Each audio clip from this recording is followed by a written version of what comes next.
जी हाँ दोस्तों, सत्य कभी भी पराजित नहीं होता। कभी भी कोई इसे परास्त नहीं कर सकता। सत्य हमेशा अभिजीत रहता है, अजय रहता है। कोई चाहकर भी इसे हरा नहीं सकता, चाहे कितना भी प्रयत्न कर ले। हाँ, इसे परेशान अवश्य किया जा सकता है, परंतु पराजय नहीं। हाँ, जो सत्य का पक्ष लिया है, वो अगर संघर्ष को देखकर, परेशानियों को देखकर घबरा जाता है, उसे झेल नहीं पाता। कुछ समय तक झेलता है, लेकिन जैसे जैसे संघर्ष में वृद्धि होने लगती है, समस्या में वृद्धि होने लगती है, वो सत्य के राह को छोड़ देता है।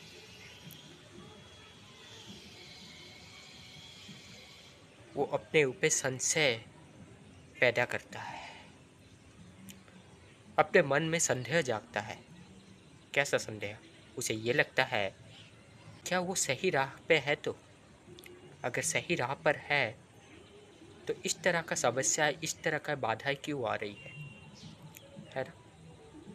हम तो जानते हैं कि सत्य को कोई पराजित नहीं कर सकता, तो फिर ऐसा क्यों हो रहा है? हाँ बंधुगण, पराजित नहीं कर सकता, परंतु इसका मतलब ये नहीं कि आपके विपक्ष में जो है, यानी जो असत्य पक्ष में है, अन्याय पक्ष में है, अधर्म के साथ है, वो यूं ही बिना कुछ युक्ति अपनाए, बिना कुछ श्रम किए, बिना कुछ आरोप प्रत्यारोप आपके ऊपर ना डालकर वो बैठ नहीं जाएंगे।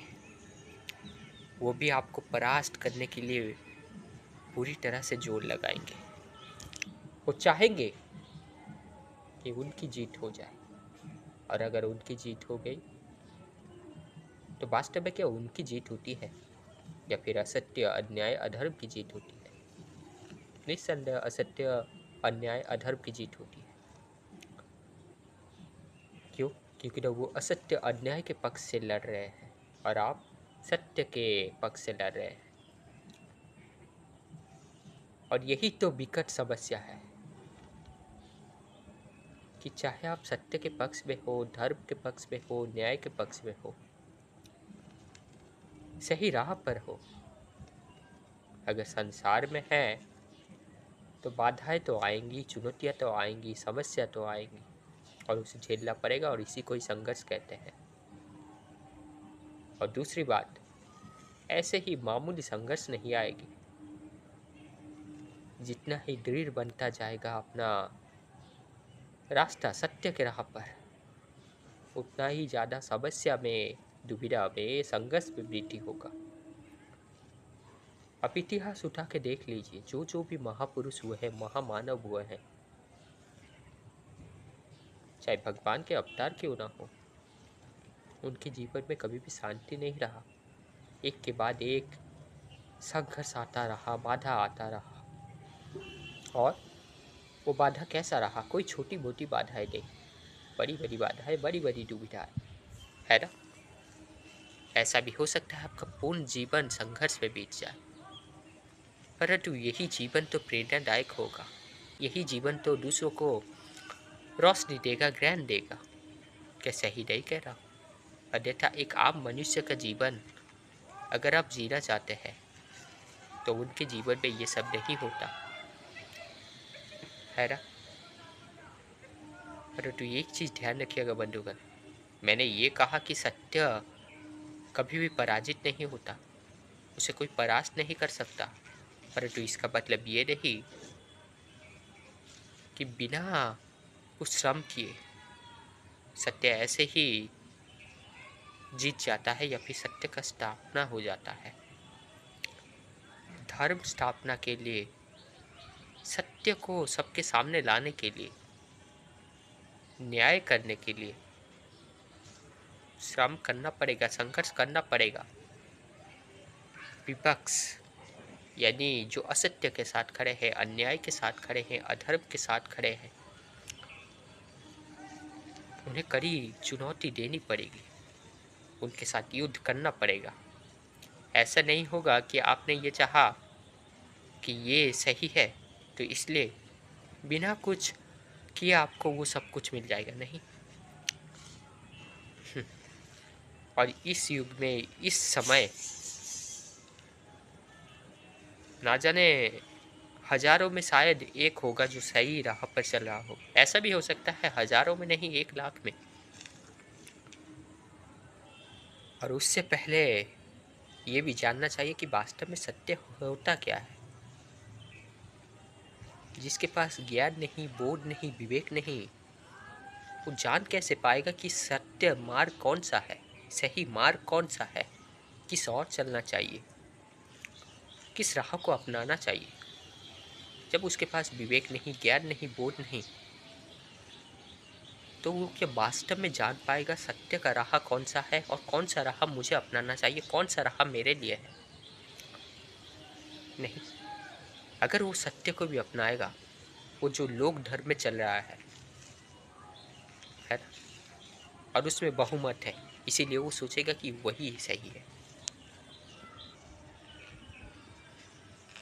परंतु वास्तविकता बंधुगण ये है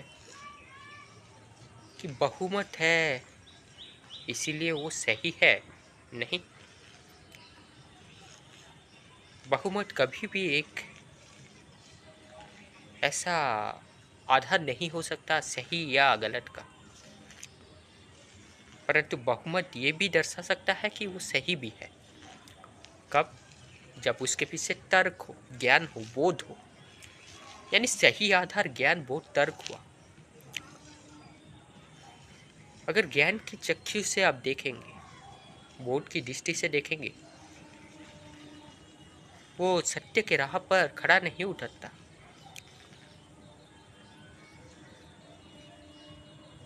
वो एक अंधविश्वास है, अंध परंपरा है, अंध प्रथा है, एक अंध मान्यता है, कह सकते हैं। तब फिर उसे त्याग देना ही उचित होता है। तब ये मत कहिएगा, ये मत भ्रम पालिएगा, ये मत गलत फहमी रखिएगा कि सब लोग कर रहे हैं इसीलिए मुझे भी करना है। अगर वो सही है और सब लोग कर रहे हैं तो क्या बात, उसमें लग जाओ। परंतु अगर सही नहीं है,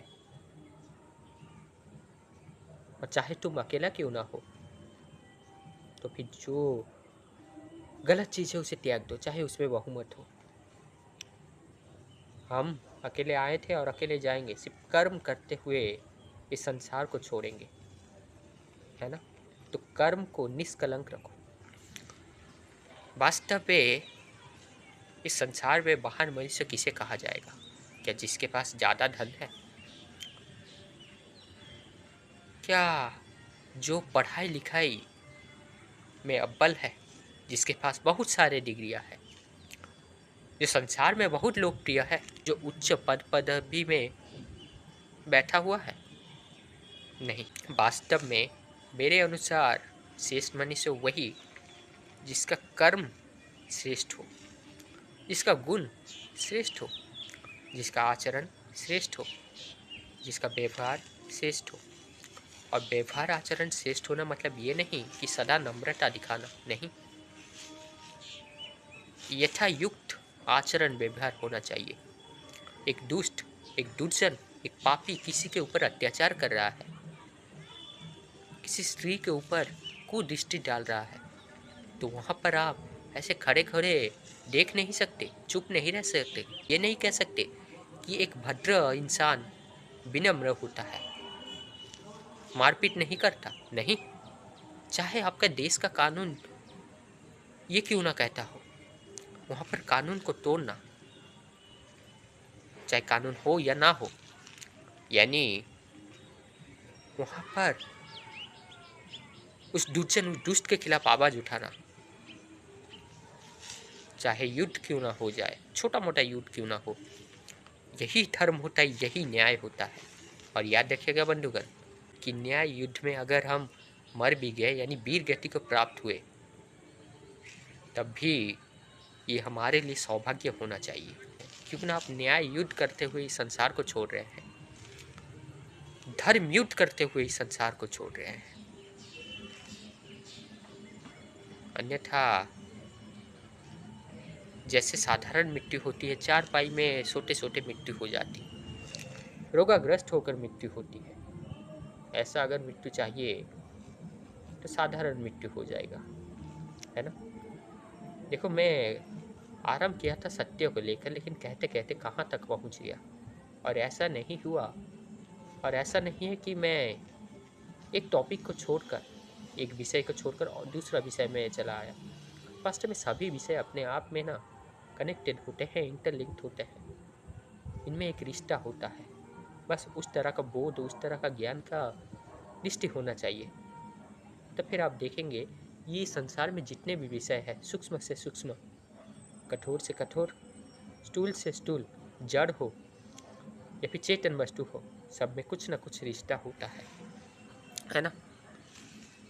जड़ वस्तु को कभी भी लक्ष्य नहीं बनाना चाहिए, ये हमारे लिए साधन होना चाहिए। आत्मा चेतनशील है और शरीर जड़ है, परंतु क्या जड़ का कोई सार्थक प्रयोग नहीं है, कोई आवश्यकता नहीं है? निस्संदेह है। हम अपने आप को व्यक्त कर रहे हैं इस शरीर के माध्यम से। अगर ये शरीर नहीं रहता, ना ही इस संसार का भोग कर पाते और ना ही इस संसार का मजा उठा पाते, है ना। परंतु ये शरीर है, चाहे हमारा मन माने या ना माने, शरीर की सुधा मिटाने के लिए भी हमें कर्म करना पड़ेगा, है ना। और कभी रोगाग्रस्त हम हो जाते हैं। ये सब कुछ समस्याएं हैं, है ना।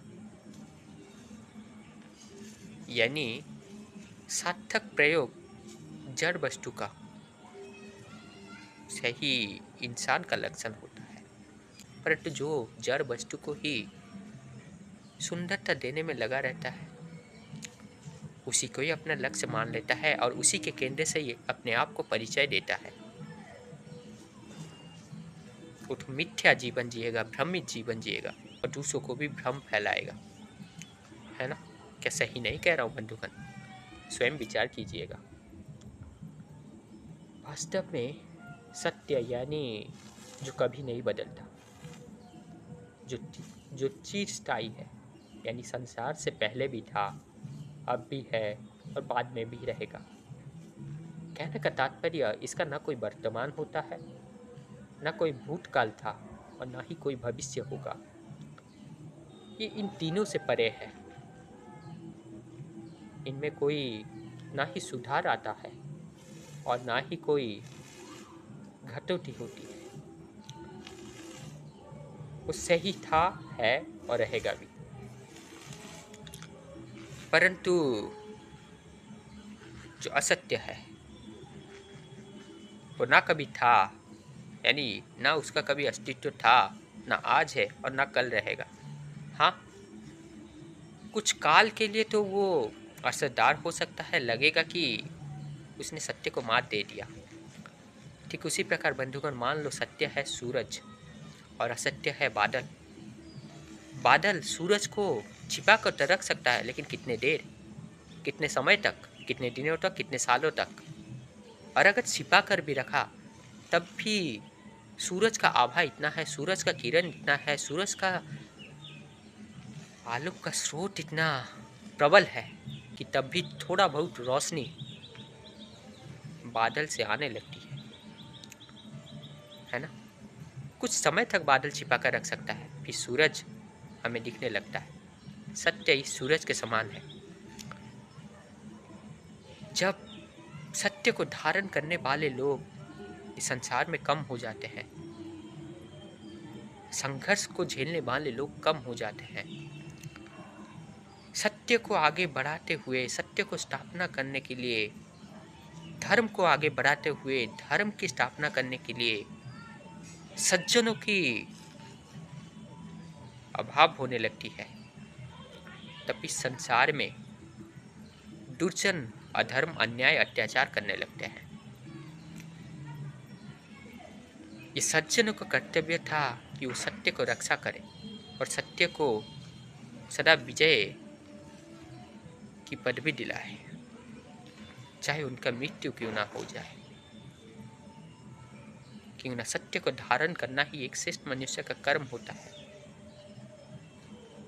क्या सही नहीं कह रहा हूँ बंधुगण?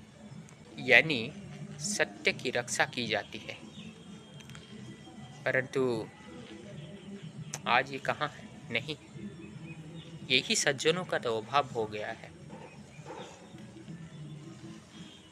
और मैंने प्रारंभ में ये कहा कि उससे पहले ज्ञान होना चाहिए, बोध होना चाहिए, विवेक होना चाहिए, आत्मज्ञान होना चाहिए।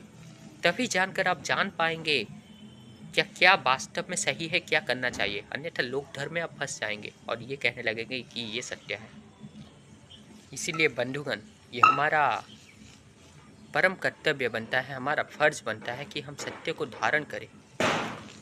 और वास्तव में सत्य को धारण करना ही सत्य का रक्षा करना होता है। अन्यथा अगर सिर्फ हम मुंह से कहते रहे, पांडित्यपूर्ण वचन कहते रहे कि सत्य को कोई पराजित नहीं कर सकता, कोई परास्त नहीं कर सकता, सत्य अजय योद्धा है, लेकिन अपने जीवन में वो धारण नहीं करते, तो आप तो एक पाखंडी हुए ना। और जब आप सत्य को धारण करते हैं, वास्तव में क्या सत्य को आप रक्षा कर रहे हैं। क्या सही नहीं कह रहा हूँ बंधुगण?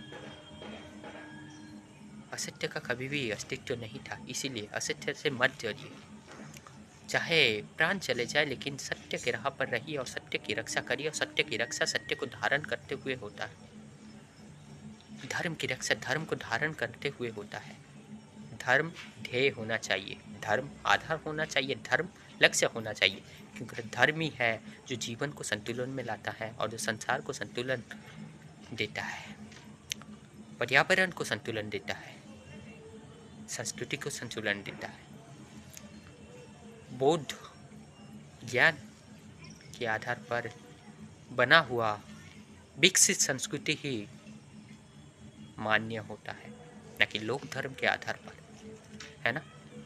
यानी चाहे कुछ भी कार्य कर रहे हैं आप, उसका आधार ज्ञान रखिए, बोध रखिए, ना कि वो कह दिया, इसने कह दिया, वो ये कर रहा है, ये लोक धर्म चल रहा है, ये लोक मान्यता है, ऐसा मेरे दादाजी करते आए हैं, ऐसा मेरा पूर्वज करते आए हैं, ऐसा मैं देख रहा हूँ कि मेरे पिताजी कर रहे हैं, हमारे वंश कुटुंब में ये है। नहीं, प्रश्न कीजिए, और जब तक ना उत्तर मिले तब तक उसे मत मानिए। अगर वो सही निकला मानिए, अगर नहीं छोड़ दीजिए। अब आपको मस्तिष्क दिया गया है, आप मनुष्य है, पशु नहीं, जो देखते हुए कार्य करते हैं। और यहाँ पर देखते हुए मतलब क्या कि वो जो कर रहा है मैं भी वो करूँगा। कोई बोध, कोई विवेक नहीं होता, है ना। तो बंधुगण, सत्य पराजित अवश्य नहीं होता, परंतु सत्य को रक्षा करना पड़ता है। सत्य सदैव था, आज भी रहेगा और आगे भी रहेगा। और असत्य का कभी अस्तित्व नहीं होता, परंतु असत्य जब प्रबल होने लगता है तब थोड़ी देर के लिए हमारे लिए समस्या उत्पन्न कर सकता है। बहुत सारे संघर्ष होंगे, बहुत सारे बाधाएं होंगे, परंतु जो इन बाधाओं को देखकर, इस संघर्ष को देखकर अपने राह पर डिर रहता है, और डिर रहना मतलब ये नहीं कि रिजिड बन जाना, नहीं, तरल बनिए, अपने रास्ता को थोड़ा मोड़िए, परंतु सत्य के राह को मत छोड़िए। यानी सत्य लक्ष्य होना चाहिए। अगर सीधा हम जाते हुए नहीं मिल रहा है, अगर सीधा जाते हुए सत्य तक नहीं पहुंच रहे, तो थोड़ा टेढ़ा कीजिए। जैसे अगर सीधे उंगली से घी ना निकले तो उंगली को टेढ़ा करना पड़ता है ना। क्योंकि ना वन में सीधे वृक्ष पहले काटे जाते हैं, ना कि टेढ़ा वृक्ष। थोड़ा टेढ़ा होना पड़ेगा इस संसार में। तो आज से हम सत्य को धारण करेंगे, ये नहीं कहेंगे कि सत्य को कोई बाधा नहीं, सत्य को कोई पराजित नहीं कर सकता। हाँ, नहीं कर सकता तब तक जब तक आप सत्य के राह पर रहेंगे। और जब सज्जनों की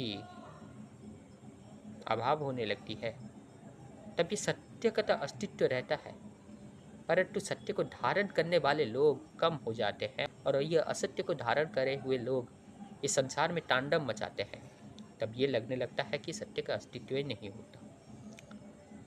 तो सत्य की रक्षा कीजिए, सत्य को धारण करते हुए न्याय की रक्षा कीजिए, न्याय को धारण करते हुए ज्ञान की रक्षा कीजिए, ज्ञान को धारण करते हुए धर्म की रक्षा कीजिए, धर्म को धारण करते हुए जिसका कर्म,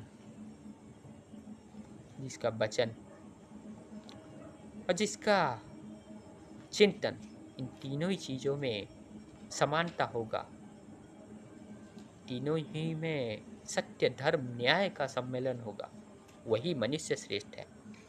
कर्मों से मनुष्य का श्रेष्ठता आंकलन कीजिए, गुणों से, चरित्र से उसको आंकलन कीजिए, न कि वो कहाँ जन्म लिया, उसका पैतृक संपत्ति कितना है ना। रावण भी बहुत धनवान था, क्या नहीं था उसके पास, स्वर्ण का लंका था, स्वर्ण की लंका पुरी का राजा था, परंतु क्या उसका चरित्र क्या सम्मानीय कहा जाएगा? चरित्र जीवन में उतारने के लिए होगा, क्या उसका चरित्र जीवन में उतारने के लिए सही है? नहीं, वो एक अहंकारी था। और इस उदाहरण से हमें ये पता चलता है कि एक ज्ञानी भी, एक पंडित भी क्या अहंकारी बन सकता है, दुष्ट दुर्जन बन सकता है। जानते हैं भक्ति में क्या होता है? भक्ति में अहंकार नहीं होता, भक्ति यानी प्रेम का रस। और ज्ञान में अहंकार तो होता है। क्यों? क्योंकि ना हमें लगता है कि हम ज्ञानी हैं, हम सर्वज्ञ हैं, मैं सबसे अधिक जानता हूँ या फिर बहुत लोगों से अधिक जानता हूँ। परंतु ये हमें सही राह दिखाता है, अंधकार में सूरज के समान क्या रोशनी देने का कार्य करता है। सही क्या है, गलत क्या है, इसका बोध कराता है। न्याय क्या है, अन्याय क्या है, इसका बोध कराता है। धर्म अधर्म का बोध कराता है। परंतु इसमें जो त्रुटि है वो यही कि इसको हासिल करते करते अहंकार का फसल आने लगता है और उसको काटना ही मनुष्य का कर्म, मनुष्य का धर्म होना चाहिए। और भक्ति में भाव का प्रधानता है, परंतु भाव का प्रधानता ये नहीं दर्शा सकता कि वो सही है, क्योंकि ना आप अंधभक्ति भी कर सकते हैं, अंधविश्वास अनमान्यता के चक्र में फंस सकते हैं। इसीलिए दोनों को ही धारण करना होता है। जब प्रेम को धारण करेंगे तो नम्रता में जिएंगे, अहंकार नहीं रहेगा। और जब ज्ञान को धारण करते हैं तो आप अंधमान्यता, अंधप्रथा, कुरीतियों से दूर रहते हैं, बोध से जीवन जीते हैं, न्याय धर्म सत्य के राह पर जीवन जीते हैं। और उसके साथ साथ पराक्रम भी होना चाहिए, पुरुषार्थ भी होना चाहिए। वास्तव में बहुत कुछ कहा जा सकता है, लेकिन आज मैं यहीं तक रखूंगा। तो बंधुगण, सत्य पराजित नहीं होता, सिर्फ कहेंगे नहीं, धारण करके दिखाएंगे, और इससे सत्य का रक्षा भी होगा तथा सत्य का अस्तित्व भी संसार में रहेगा। अगर धारण नहीं किया, क्या अस्तित्व नहीं रहेगा? अवश्य रहेगा, परंतु क्योंकि ना सत्य को धारण करने वाले लोगों की अभाव होने लगती है, तो इसीलिए असत्य को धारण करने वाले लोग मनमाना आचरण करके तांडव करने लगते हैं, अन्याय अत्याचार बढ़ाने लगते हैं। तो सत्य की रक्षा करना यानी सत्य को धारण करना, अपने जीवन में उतारना। और कुछ कहना नहीं चाहूँगा। आशा करता हूँ जितना भी कहा हूँ, जितना भी मैं अपने शुद्ध बुद्धि के माध्यम से कहने का प्रयास किया, उतना आपको समझ में आया होगा। और अगर कहीं पर कोई त्रुटि लगे तो मुझे अपने परिवार के सदस्य मानकर, अपने छोटा भाई समझकर क्षमा कर दीजिएगा। फिर मिलेंगे, तब तक शांति से धर्म के राह पर, सत्य के राह पर आगे बढ़ते रहिए। और दूसरों को भी रोशनी दीजिए तथा स्वयं भी ज्ञान के चक्षु से जीवन के गाड़ी को आगे बढ़ाते रहिए। धन्यवाद।